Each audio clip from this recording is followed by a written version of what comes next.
Hola amigos, ¿cómo están? Espero que se encuentren muy bien. Vamos a ver otro pequeño videotest de 20 preguntitas, así que iniciemos con la pregunta número uno. Joven de 19 años consulta por dolor de garganta intenso de 48 horas de evolución, asociado a fiebre hasta 38,5 grados y adenofagia importante. Al examen pie físico destaca la presencia de exudado amigdalino blanquecino bilateral, adenopatías cervicales anteriores dolorosas y ausencia de tos. Se sospecha de una faringoamigdalitis bacteriana por Streptococcus pyogenes. ¿Cuál es la terapéutica inicial más adecuada y recomendada por las guías clínicas? Pregunta que está pues sumamente sencilla. Cumple con los criterios de Centor y aún más específico, ya nos da el cuadro en general, el diagnóstico en específico. Pues ya, súper sencillo, ¿qué vamos a hacer? Antibiótico, corticosteroides, suplemento con vitamina D, antifúngicos o antihistamínicos.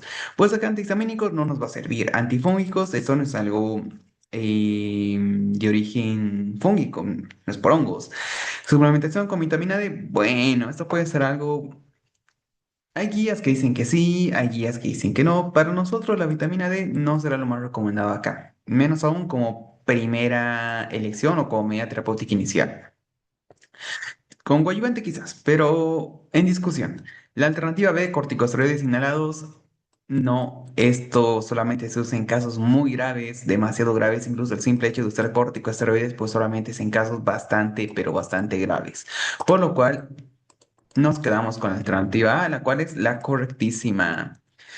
Esto es una amigdalitis bacteriana, entonces lo que debemos hacer es usar antibióticos. Nos habla acá de que debe ser mediante cultivo para así hacerlo dirigido. En este caso no lo más necesario porque pues ya tenemos incluso frente a qué nos estamos enfrentando, frente a qué bacteria. Pregunta que estaba pues sencillita. Pregunta 2.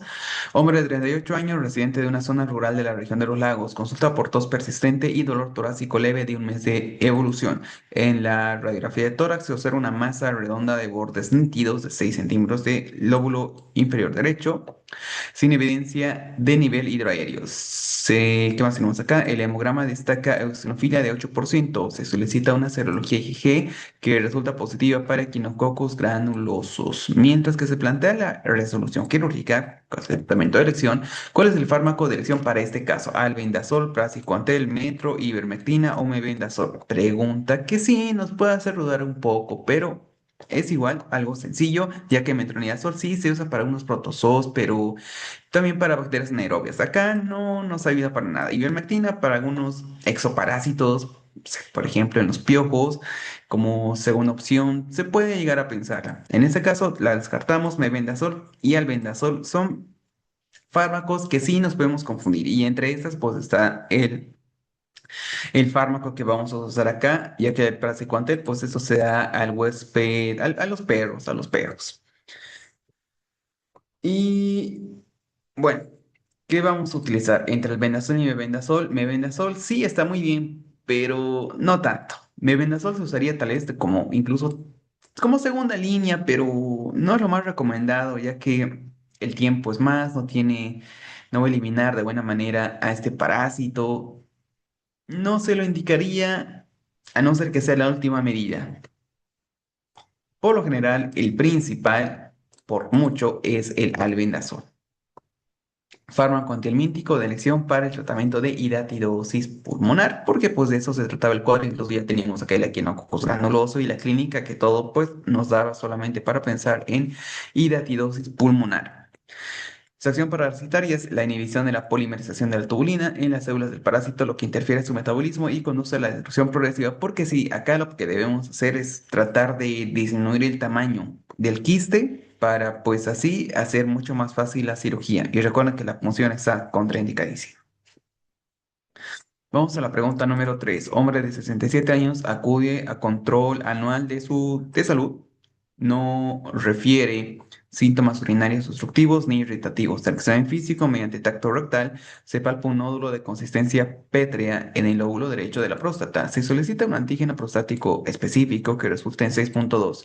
Valor de referencia menos de 4. ¿Cuál es la conducta diagnóstica más adecuada para confirmar la presencia de una neoplasia maligna en este paciente?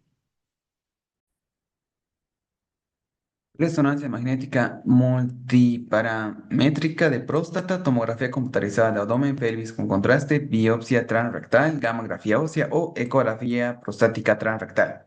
Esa es una pregunta que parece difícil, pero está sencillo. Debemos diferenciar si es benigno, maligno. El nivel de ave, pues, que sí nos ayuda, de cierta manera sí, pero no es algo con lo que nos debemos fiar. Por el contrario, el tacto rectal que nos dice un nódulo de consistencia pétrea, o sea, duro, en el lóbulo derecho, con un nódulo, pues sí ya nos debe hacer sospechar. Para ello, ¿qué debemos solicitar? La resonancia magnética nos ayuda a ubicarla de mejor manera, pero hasta ahí no nos da algo que es confirmatorio entre benigno y maligno. La tomografía de abdomen y pelvis con contraste, pues nos ayuda a tipificarla. La biopsia transrectal ecodirigida, pues bueno, probablemente sea la correcta, ya que es con estudio histopatológico, lo cual pues está buenísimo para una mejor diferenciación. La gamografía ósea en caso de metástasis y la ecografía prostática transrectal para medir el volumen glandular. Bueno, está muy bien esta ecografía, pero para medir el volumen no nos ayuda a diferenciar tampoco. Entonces, simplemente nos quedamos acá con la alternativa tararara, la C, que esa es la correctísima, doctores. Entonces, bueno, ya tenemos todo esto. Vamos a la pregunta número 4. Lactante de 18 meses es traído al servicio de urgencias por presentar llanto inconsolable de 4 horas de evolución, irritabilidad y fiebre de 38,2. La madre refiere que el niño se lleva la mano constantemente a la oreja derecha. El examen físico mediante otoscopía tenemos membrana timpánica derecha intensamente eritematosa y abombada, lo cual, bueno, no presenta otorrea. Tras confirmar diagnóstico de otitis media aguda. Ya tenemos el diagnóstico, ya tenemos todo el cuadro. ¿Cuál es la recomendación inicial más adecuada para el manejo de la analgesia? Y debemos enfocarnos acá solo en la analgesia. ¿Qué vamos a usar? Benzodiazepinas, gotas otológicas, AINES, codeína oral, antihistamínicos, paracetamol por vía oral. Esa pregunta está muy sencilla, no nos podemos equivocar acá. Y sí, nos podemos confundir, pero solo eso, pero no equivocar. Leemos dos veces y estamos claros de qué vamos a usar. El principal distractor es este que nos dice gotas otológicas de AINES. Bueno, podrá ser muy bueno. Si está localizado ahí otitis media aguda, estará bien. Pues recordemos que todo se va a reabsorber y la reabsorción en el oído es muy baja, a contrario de lo que podemos utilizar de otra alternativa que lo veo mucho mejor, mucho, pero mucho mejor. Y no son las benzodiazepinas porque ese nos da un efecto sedativo pues, bastante elevado y aún más en pacientes lactantes, no está muy mal. Codeína, depresión respiratoria, que es pues algo muy malo en este tipo de pacientes, antihistamínicos que no nos va a ayudar para la analgesia en sí, pero paracetamol por vía oral sí es lo correcto. Pues bueno, era una pregunta quizás algo, no sé, como que muy obvia, pero sí nos podemos llegar a confundir. Paracetamol es un analgésico y antipirético seguro y eficaz para aliviar el dolor y también la fiebre, pues en niños con otitis media aguda y ojo, enfocado en esto, será buenísimo. Tenemos menos efectos adversos. E incluso, pues, porque es vía oral, es mucho mejor que solamente darle en gotitas en los oídos, que la absorción, pues, era mínima. Es igual, es un dato clave, pues, ya para llegar a pensarlo después. Vamos a la pregunta número 5. Hombre de 29 años consulta por un cuadro de inicio súbito de diarrea acuosa masiva, sin poco ni intenso. Al examen físico, las deposiciones se observan líquidas, con gránulos blanquecinos sin suspensión, sin sangre ni mucus, y con un característico olor a pescado. Ya, el paciente no presenta fiebre, pero sí una intensa sed y calambres musculares en las extremidades inferiores. ¿Cuál de los siguientes mecanismos patológicos explica mejor la clínica descrita? Producción de enterotoxina que activa la adenilato ciclasa, aumentando el MP cíclico y la secreción de cloro y agua. Liberación de citoquinas que causan necrosis hemorrágica en epitelio intestinal, ingesta de toxina preformada en alimentos contaminados, invasión de la mucosa de colon con formación de microabscesos o destrucción de las microbiacidades del intestino delgado por adherencia bacteriana que borra los enterocitos.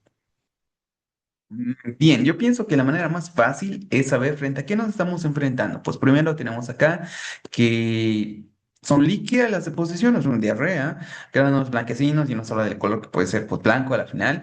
No hay sangre ni mucus y con olor a pescado, o lo podemos asimilar quizás por todo lo descrito, con Mm, esto de olor a cloro también puede ser una referencia.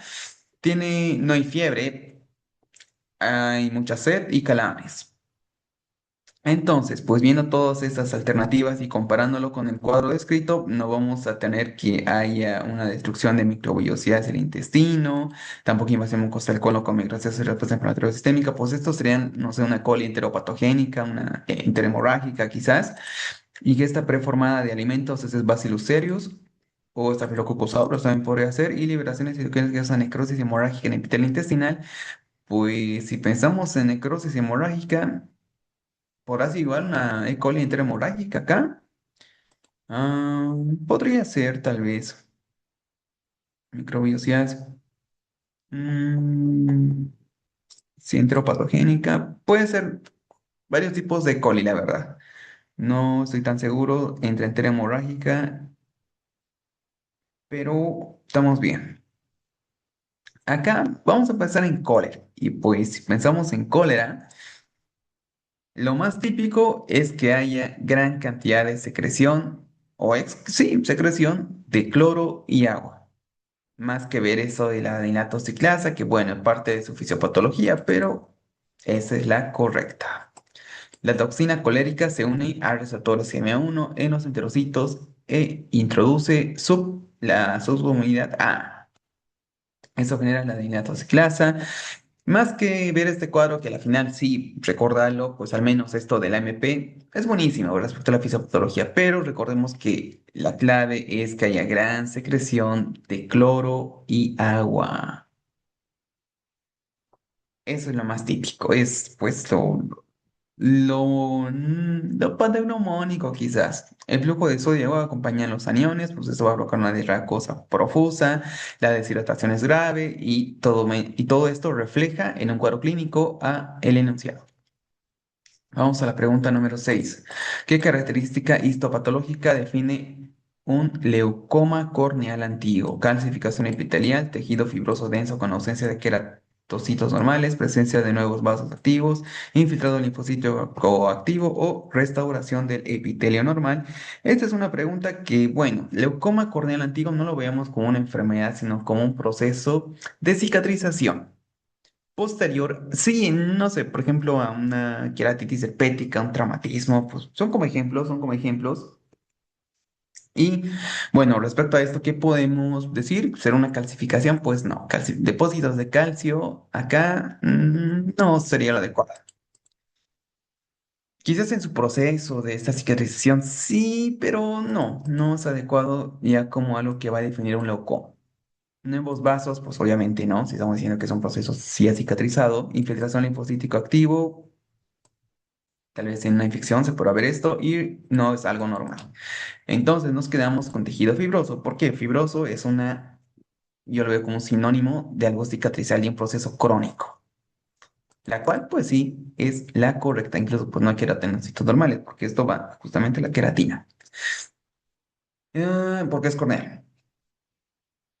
Pregunta que sí estaba buena. Estaba buena. En un leucoma antiguo se evidencia un estroma córneo reemplazado por tejido fibrótico. Simplemente véanla como un proceso, como que tenemos una herida y se cura y deja cicatriz. Simplemente así. Es la manera más fácil de ver este tema. Vamos a la pregunta número 7. Usted está realizando el diagnóstico de salud de su comunidad en un CESFAM y necesita conocer la tasa de mortalidad infantil de la comuna para compararla con el medio nacional. ¿A qué institución u organismo oficial debería acudir para obtener datos consolidados, validados y codificados sobre las causas de muerte en Chile? Colegio Médico de Chile, Departamento de Estadística e Información de Salud, Superintendencia de Salud, CIS, Fondo Nacional de Salud, Instituto de Salud Pública. Bueno, Instituto de Salud Pública, esto verifica los laboratorios, así que la podemos descartar. Fondo Nacional de Salud, el FONASA, pues es una entidad financiera a la final, Superintendencia de Salud, esto es a donde todos vamos a llegar a parar en algún momento cuando acabemos alguna coma. Acá no nos da datos o sí, datos para ver las causas de mortalidad. Esto está incorrecto. Y el Colegio Médico de Chile, que al final es una entidad gremialista. Nos quedamos con la alternativa B, la cual es la correctísima, pues incluso creo que estaba algo sencillo, Departamento de Estadística e Información de Salud, iba referente pues a esto de la tasa de mortalidad o los datos, pues para comparar.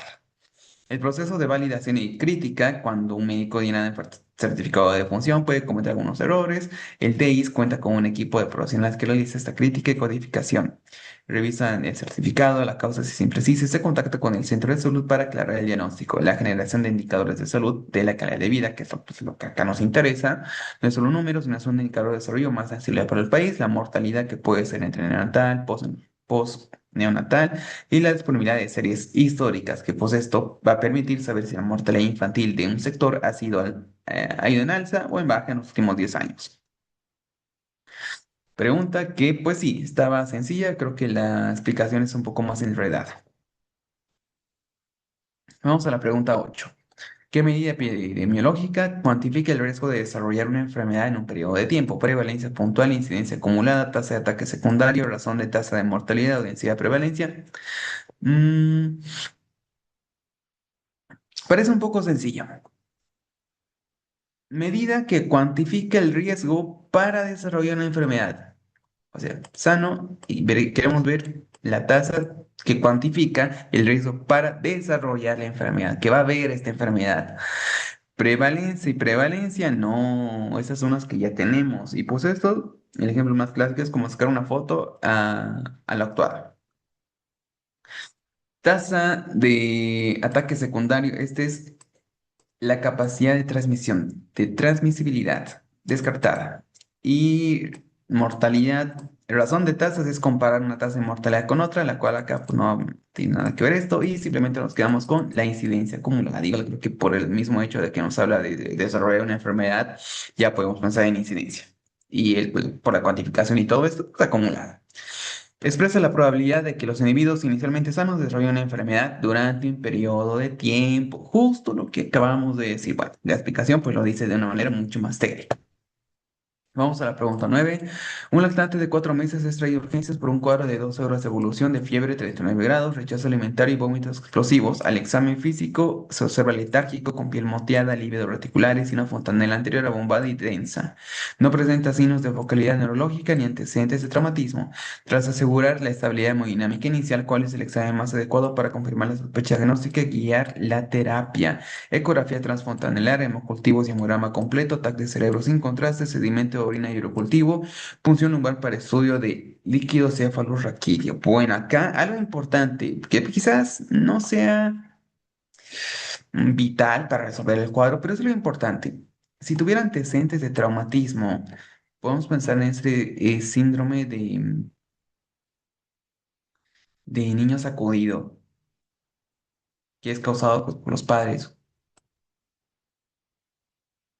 Pero pues tenemos que ver su traumatismo, quizás en el ojo, ver hemorragias retinianas pasadas, marcas de golpes también pasados. Y bueno, esto como dato extra. En este caso, pues ya estamos frente a algo grave, muy grave, pues 12 horas, fiebre, rechazo alimentario, vómitos explosivos, letárgico, piel moteada, una fontanela anterior abombada y tensa. ¿Qué podemos pensar? Quizás será algo de hipertensión intracraniana, pero no tenemos datos de focalidad neurológica.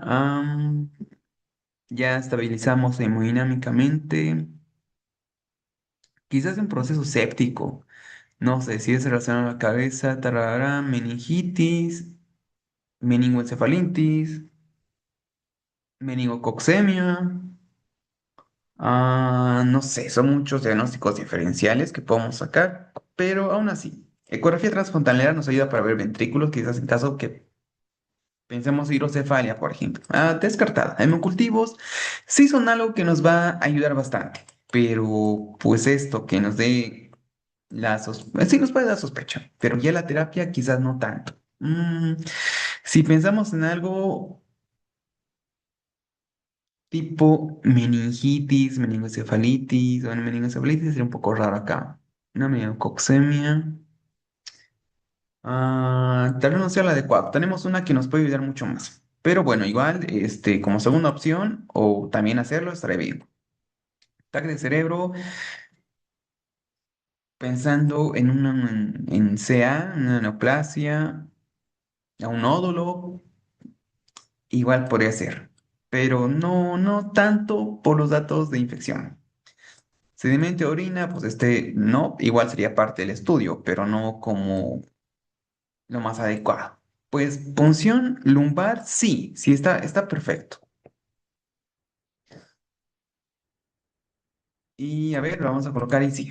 Sí, punción lumbar a ver, vamos a ver la explicación. Yo tengo una idea. Un lactante con compromiso agudo de conciencia requiere una evaluación urgente, ya que esos hallazgos son sugerentes de patologías. Y sí, muchas patologías graves que podemos llegar a pensarlas. Y pues bueno, para este punción lumbar tenemos cuatro frascos: bioquímico, este, Gram, citológico. De esta manera sí sería mucho más importante, pienso yo. Igual, y acá que nos habla, importancia es el único método para diferenciar meningitis, bacteria. Bueno, igual encefalitis podría ser, tal vez la encefalitis. Permite identificar ese es un estresor con MNI, ni sería meningitis, la seguridad en lactantes en signos de focalidad neurológica. La punción lumbar se realiza de forma inmediata tras la estabilización inicial, porque bueno, sí, está bien. En conclusión, la combinación de una alteración neurológica aguda obliga a considerar tanto infección del sistema nervioso central como un trauma no occidental. Acá trauma no, porque ya dijimos que no hay trauma. Pero sí, no, sí estaba, pues está un poco difícil. Vamos a la pregunta número 10. Paciente de 68 años sufre una lesión en la circunvolución angular izquierda. Presenta incapacidad para leer, alexia y para escribir, agrafia, junto con afasia fluente, con anomia y parafasias, y dificultad del cálculo, acalculia, y para distinguir derecha e izquierda. ¿Cómo se denomina esa alteración específica de lectura y escritura en este contexto? Alexia pura sin agrafia, alexia con agrafia, afasia de Broca con alexia, dislexia del desarrollo, agrafia pura. Parece un trabalenguas esto, pero ya, está fácil, está fácil. Agrafia pura. Ya leímos todo el contenido y no es una grafia pura. Tenemos también alexia. Dislexia de desarrollo, no, esta que me la B por D, por ejemplo, descartada. No tenemos datos para pensar una fase de Broca. También la descartamos, pero sí alexia. Y entre alexia pura sin agrafia o alexia con agrafia, pues el mismo cuadro nos dice alexia con agrafia. Más que ver lo demás, esto de la fascia fluente con anomia y parafasias, dificultad para el cálculo. No, la alteración específica de esta lectura y escritura, pues solamente si nos pregunta eso, será alexia y agrafia. Lo demás ya son otras cosas, como por ejemplo calculi, no tiene nada que ver acá. La combinación de alexia y grafia, cuando aparecen como forma parte de un síndrome neurológico amplio debido a una lesión del hemisferio dominante, generalmente el izquierdo, se conoce como alexia con agrafia. Suele asociarse con lesiones de la circunvolución angular izquierda, región clave para integrar información visual y auditiva. A menudo, pues vean eso, síndrome de Kiersman. No sé, quizás alguien, pues ya solamente con ver todo esto dijo, este es un síndrome de Kiersman. No sé, pero sí estaba pues muy, pero muy complejo, en el cual sí incluye todo esto.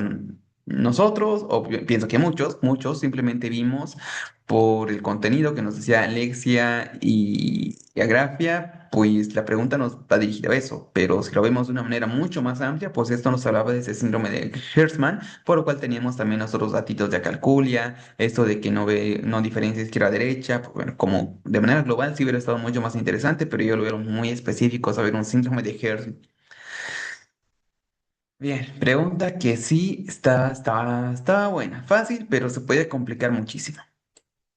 Vamos a la pregunta 11. En el marco de modelo de la historia natural de la enfermedad, un médico en un CESFAM decide implementar un programa de tamizaje screening mediante la toma del PAP en mujeres de 25 a 64 años para la detección de cáncer precoz. Detección precoz de cáncer cervicuterino. ¿En qué periodo de la enfermedad y nivel de prevención se sitúa esta intervención? Periodo prepatogénico para una prevención primaria, periodo prepatogénico para prevención secundaria, periodo patogénico para prevención terciaria, periodo patogénico para prevención primaria o periodo patogénico para prevención secundaria. Pues esto, si hablamos de prevenciones, pues la primaria son vacunas, la secundaria sí es también este tipo de screenings, la tercera es la rehabilitación. Entonces, ya descartamos la alternativa A, la C y la D. Bien, tenemos prevenciones. Estamos bien con eso. Pero será un periodo prepatogénico o patogénico. Aquí está la diferencia. El prepatogénico sería antes de que exista la enfermedad. Para eso están las vacunas. Esto iría más a una prevención primaria. El periodo patogénico es cuando ya tenemos la enfermedad, pero en una fase asintomática. Y esto, pues, con screening está bien, pensando en que la podemos detectar. Y de esta manera, solamente por la definición, pienso yo, sería correcto pensar en la alternativa E, porque por definición en un periodo prepatogénico iría más a una prevención primaria, con eso de las vacunas, porque no hay enfermedad. Y acá estamos haciendo un screening, porque pueden tener la enfermedad, pero en una fase asintomática. Ese más o menos sería el pensamiento por lo cual se usaría una prevención secundaria en un periodo patogénico. Y vamos a ver, y sí, estamos bien. Periodo patogénico. Vamos a ver esto con calma porque sí, salud pública es un poco enredado. Este periodo comienza en el momento en que la gente, en este caso los genotipos de riesgo del virus papiloma humano, logra vencer las defensas del huésped e iniciar cambios histológicos. Etapa subclínica, que al final esta etapa subclínica es la que siempre vemos en la prevención secundaria. La paciente se siente perfectamente sana y el cuello uterino puede verse normal a simple vista. Sin embargo, el nivel del microscopio ya existe en la neoplasia intraepitelial. El proceso ya es patogénico porque la enfermedad ya nació, aunque se esconda. La prevención secundaria, esto yo creo que todos lo sabemos, el tamizaje que hablan de los screenings, pues queremos hacer que si un PAP sale alterado, se active el protocolo G, es derivado a la colposcopía, biopsia, para detectar una lesión premaligna. Pero bueno, la prevención secundaria no evita que uno se enferme, ya que para eso está la primaria. Esto lo hace las vacunas, sino que actúa cuando la enfermedad ya está presente para cambiar su pronóstico. Y sus pilares son, pues, ese tamizaje y el tratamiento. Sí, es un poco difícil, quizás si no están muy familiarizados con estos términos de salud pública, sí lo ven un poco difícil. Yo siempre les recomiendo ver primero, así como descartamos, si es primaria, secundaria, terciaria, la secundaria sí, a veces nos dan un periodo subclínico, que al final es un periodo asintomático, pero si lo vemos de otra manera, es para ver, es pensando en que la persona ya tiene la enfermedad, pero tratamos de detectarla a tiempo para así hacer el tratamiento. Por esto es que explica acá que la prevención secundaria está enfocada en esto. Y una etapa pues patogénica, justamente porque ya está ahí. Una etapa subclínica donde no hay signos ni síntomas, pero pues ya está la enfermedad ahí. Es un poco confuso, sí, pero debemos aprender. Vamos a la pregunta 12. ¿Qué tumor mamario benigno puede crecer rápidamente y distorsionar la glándula? Galactocele, tumor filoides, papiloma intraductal, fibroadenoma clásico, quiste simple. Bien. Tumor mamario benigno. Galactocele, pues, ¿será un tumor mamario benigno? A la final no distorsiona la glándula. Tumor filoides benigno, probablemente sí sea. Papiloma intraductal, no, este no distorsiona para nada la glándula. Fibroadenoma clásico, este es el más frecuente de los fibroadenomas, pero como tal, un clásico no puede crecer rápidamente ni distorsionar la glándula, pero sí hay muchos tipos, donde algunos sí crecen rápidamente o al final distorsionan la glándula. Y un quiste simple, pues todo es el contenido de líquido, así que la podemos descartar. Entonces, en este caso, pues lo correcto será simplemente pensar en la alternativa B, un tumor filoides benigno, la cual, pues sí, es la correcta. Una neoplasia fibroepitelial poco frecuente que puede crecer rápidamente y presentar bordes lobulados.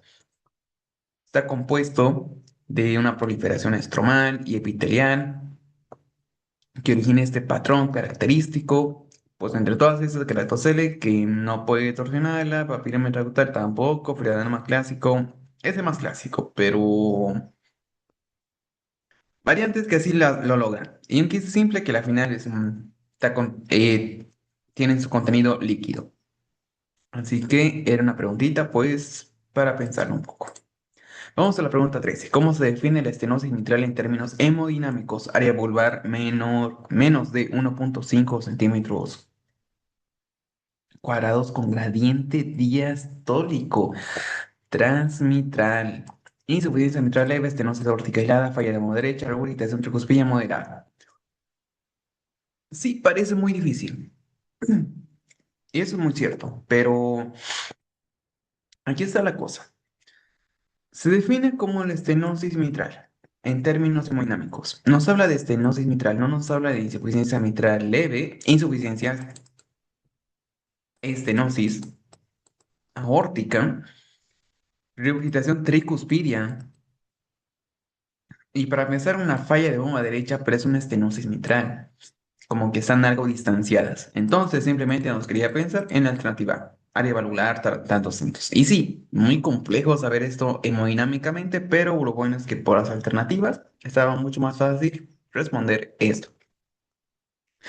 La estenosis es un estrechamiento de la válvula mitral que impide su apertura completa y dificulta el paso de la sangre desde la aurícula izquierda hacia el ventrículo izquierdo. Su causa sigue siendo la principal es una cardiopatía reumática.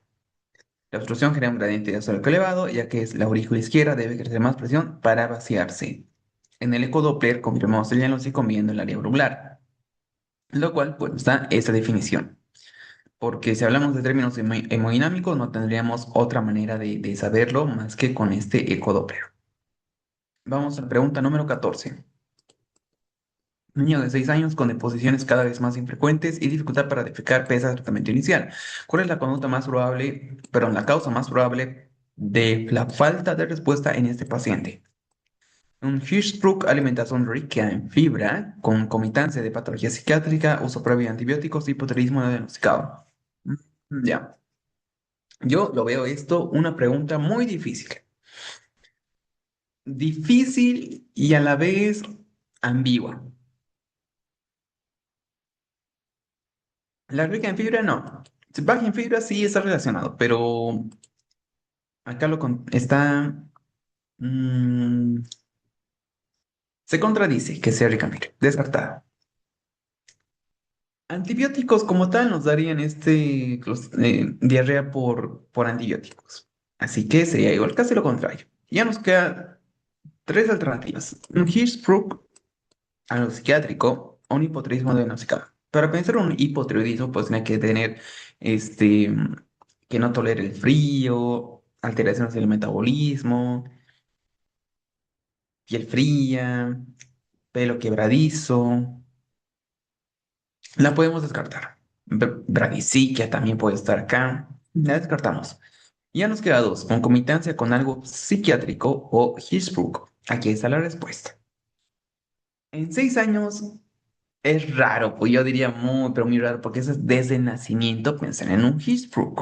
Desde el nacimiento, con heces caprinas, como bolitas chiquitas. Y acá nos habla de que deposiciones cada vez más infrecuentes, de poder para defecar pese al tratamiento inicial, donde pues sí es algo difícil de diagnosticarlo, pero tenía que estar desde el nacimiento. Igual es, o sea, es algo variable, tampoco es que desde el nacimiento ya venga solamente con una deposición, no sé, cada un mes, por ejemplo. No, ahí es otra cosa. Pero acá por lo general sí son deposiciones caprinas, es lo más característico, pero igual inicia desde el nacimiento, por eso de la gangliosis del plexo de Meissner. Entonces, pues si lo vemos de ese lado, Hitchcock. Pero si lo vemos como concomitante psiquiátrico, ¿por qué?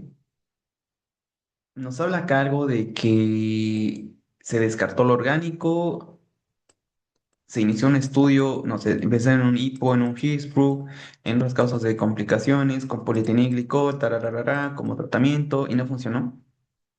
No nos habla nada de eso. Y lo psiquiátrico en ese tipo de preguntas es lo último que uno puede llegar a pensar.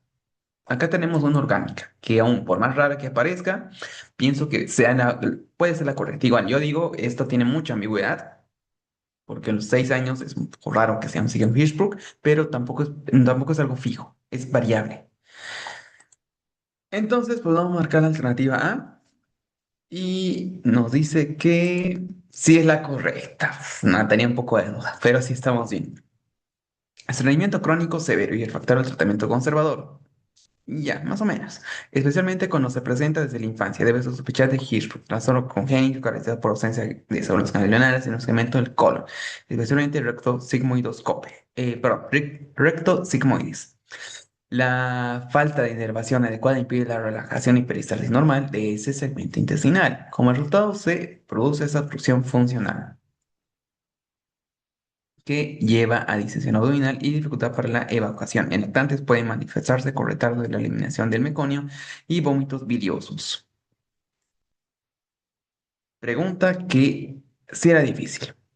Si era pues muy difícil, yo veo incluso algo de ambigüedad acá. Tal vez habría sido mejor pues ahí en lactantes, pero igual, vómitos biliosos. Tiene muchas variables, porque pues si nos vamos directamente al punto, sí tenemos que tener estos vómitos, tararara, en un paciente de menor edad, pero bueno, yo pienso que está difícil, muy difícil. Vamos a la pregunta 15. ¿Cuál de las siguientes pruebas no es útil en la evaluación de disfagia esofágica? Endoscopia digestiva alta, tránsito validado, pH-metría, manometría esofágica, test de Schilling. Esta sí está mucho, pero mucho más sencilla, donde pues endoscopia digestiva alta, tránsito validado, al menos endoscopia digestiva alta pues es uno de los primeros exámenes, o al menos de elección que podemos hacer referente a una disfagia esofágica. No sé, pensar en un anillo de Shansky, por ejemplo, algo raro, pero bueno, igual puede haber. PH-metría esofágica. Este es para reflujo gastroesofágico, su gol estándar, manometría esofágica, para calasia, su gol estándar, y nos queda el test de Schilling. Es un test bastante antiguo que solamente podía medir los niveles de la B12, la absorción de la B12, la cual acá no tiene nada que ver con una disfagia esofágica. Requiere estudios dirigidos tanto para la estructura como la motilidad del esófago. La endoscopia digestiva alta puede ser el de elección en muchos casos, tránsito varitado para ver la anatomía, la manometría esofágica para calasia y pH-metría para el flujo gastroesofágico. El test de Schilling mide la absorción de la B12 y se utiliza para diagnosticar anemia perniciosa o mala absorción. Aún así, pues ya sale contigo, ya no se lo usa actualmente. Vamos a la pregunta número 16. Una mujer de 28 años cursando un embarazo de 8 semanas tiene antecedente de TEP tras una cirugía ortopédica hace 2 años. El estudio, ya pasó 45 minutos. ¿Dónde estamos? El estudio de trombofilia resultó positivo para la mutación del factor de Leiden en estado heterocigoto. ¿Cuál es la conducta más adecuada para prevenir complicaciones trombóticas en este paciente? Ah, no, esta pregunta sí promete mucho. Indicación de ácido acetilsalicílico 100 miligramos durante toda la gestación. Administrar heparina de bajo peso molecular solo durante el tercer trimestre, mantener reposo relativo y uso de medidas de compresión graduadas sin fármacos, iniciar warfarina o indicar heparina de bajo peso molecular en dosis profilácticas desde el diagnóstico del embarazo a ser por perro. ¿Qué hacemos? La alternativa, pues no. Esta se usará como profilaxis para preeclampsia desde la semana 2 hasta la 16, como la semana o sea, que vamos a iniciar en esas semanas, porque es como que las semanas más adecuadas, más preferidas para realizar esta profilaxis con ácido acetilsalicílico. Las de bajo peso molecular podría ser, igual vamos a hablar de esto en un momentito, porque mantener reposo relativo no. Si estamos frente a un estado protrombótico, reposo relativo, medidas de compresión, sin fármacos, no. Sí o sí debemos usar fármacos porque pues, este factor de Leiden es bastante protrombótico. O sea, este factor protrombótico que es muy elevado. Uno de los principales, me parece. Warfarina oral, no se da warfarina porque está embarazada. Y ya nos queda dos, pensar en esas heparinas, donde pues la adecuada será desde el inicio del embarazo o desde el diagnóstico del embarazo hasta completar el puerperio. No vamos a ver desde el tercer trimestre si estamos hablando de que se tiene alta capacidad de generar eventos protrombóticos o eventos trombóticos. Incluso pues ya tengo una TEP. Entonces nos quedamos con la alternativa E. En gestantes con antecedentes de trombosis y trombofilia hereditaria, como este factor de Leiden, se considera el uso de heparina de bajo peso molecular durante toda la gestación para evitar recurrencias trombóticas y complicaciones. La warfarina contraindicada en el embarazo por ser teratogénico. Vamos a la pregunta número 17. El hallazgo bioquímico típico en porfiria cutánea tardía, elevación de uroporfirina hepática serúmica, colesterol alto, glicemia alta, hiperbilirrubinemia indirecta, hematocrito bajo. Esa es una pregunta que parece difícil y pues bueno, entonces porfiria, afectación hepática asociada con el virus de hepatitis C. A veces trae, bueno, como forma cutánea puede traer vesículas, ampollas, o eso es lo más resaltante de algunas cosillas de porfiria. Igual no es muy preguntado, pero respecto a las alternativas, pues la única que sí queda por descarte, ya que un hematocrito bajo y prebilirrubinemia no tiene nada que ver respecto a un cuadro de porfiria. Simplemente nos quedaríamos con la alternativa A. Se produce una deficiencia del enzima uroporofilinógeno descarboxilasa responsable de una síntesis clave o de una etapa clave en la síntesis hemo. Este exceso provoca reacciones cutáneas al exponerse a la luz solar. Por ejemplo, ampollas, erosiones, vesículas, ampollas es lo más característico. Bien, pregunta que sí estaba un poco difícil, pero algo intuitiva respecto a las alternativas. Vamos a la pregunta 18. ¿Qué prueba de laboratorio es sensible para diagnosticar hemofilia B? Fibrinógeno sérico, tiempo de protrombina, conteo plaquetario, tromoplastina o factor 9 plasmático. Esta es una pregunta que sí está difícil, salió en reconstrucción por el hecho de que está relacionada pues de la deficiencia del factor 9.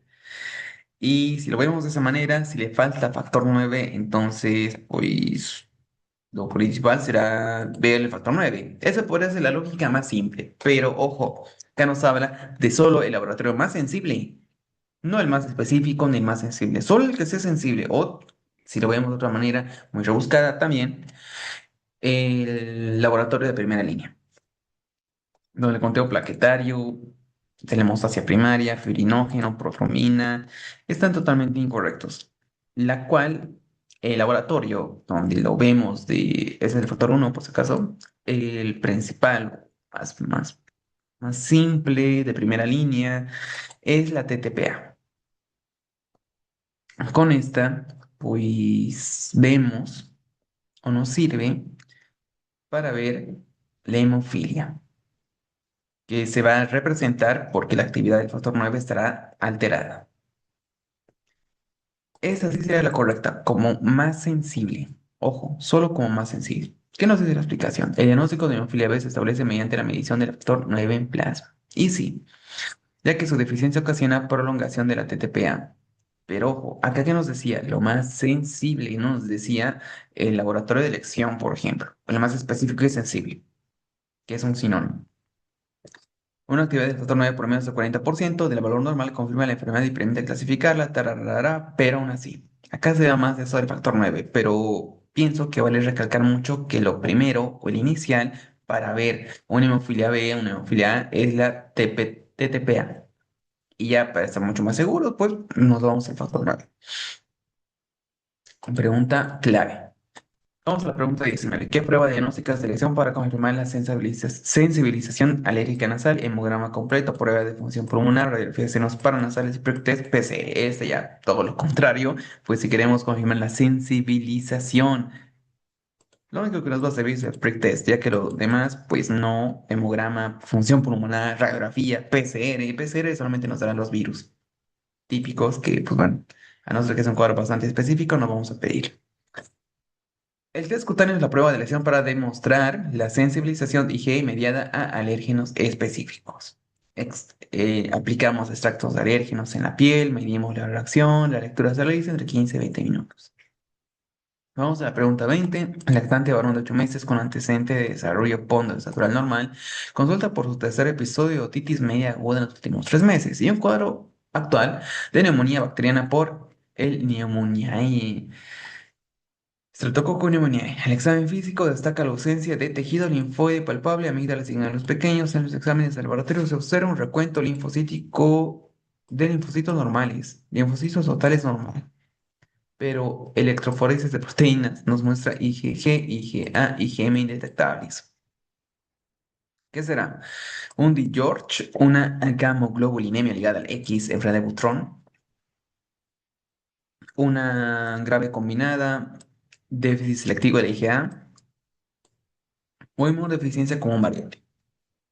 Dentro de las inmunodeficiencias, porque sí, esta es una inmunodeficiencia, son muy difíciles, la verdad. Muy difíciles, muchas son parecidas. Hay unos tips que yo les podría recomendar para acordarnos, lo vamos a ver en esta preguntita.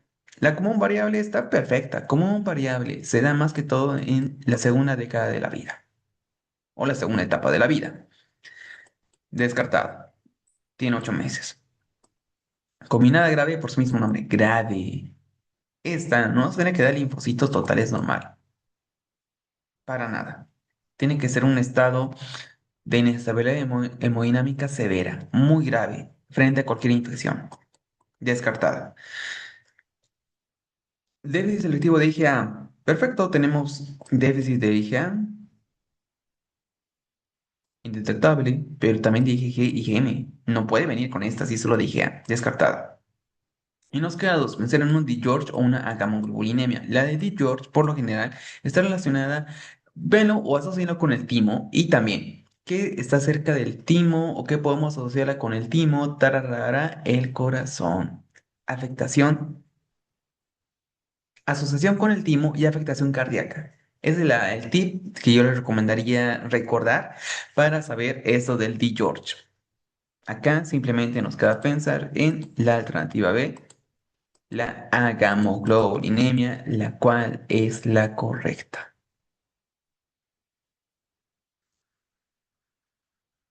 Primero, 6 meses, que es lo que nos dice acá, que desde ahí parte. Y sí, está dentro, pues, tiene 8 meses, así que concuerda. Atravesó la barrera durante el trimestre del embarazo. Esta inmunidad dura aproximadamente de 6 a 9 meses. La ausencia del tejido linfoide, se nota que no tiene amígdalas minúsculas, que son minúsculas ausentes, a pesar de tener una neumonía grave, que sea o una infección grave no desarrolla enapatías. Pregunta que pues sí es muy difícil. Estas de las inmunodeficiencias son las más difíciles, por eso solo nos apoyamos en algunos tips, porque saber si una inmunodeficiencia es más grave respecto a alguna otra, porque solo sea por encapsulados, por hongos, por gérmenes oportunistas, es mucho más difícil verlo de esa manera, la cual al inicio puede parecer la más fácil y me pasó también a mí que solo había por eso, por los gérmenes, pero de una manera mucho más práctica para el UNACOM es verlo según el grupo etario o solamente saber algunas cositas muy específicas de la enfermedad o de los cuadros de estas inmunodeficiencias. Y bueno, doctores, acá terminamos este biotest. Estoy bastante seguro de que todos o muchos sacaron aproximadamente un 20, 19, 18. Porque sí, habían al menos tres preguntas que estaban junto con esta pregunta que eran muy difíciles. Pero bueno, sabemos que siempre vemos de todo, preguntas muy fáciles, muy difíciles. Así que, doctores, como siempre, sigamos estudiando y nos vemos en otro biotest.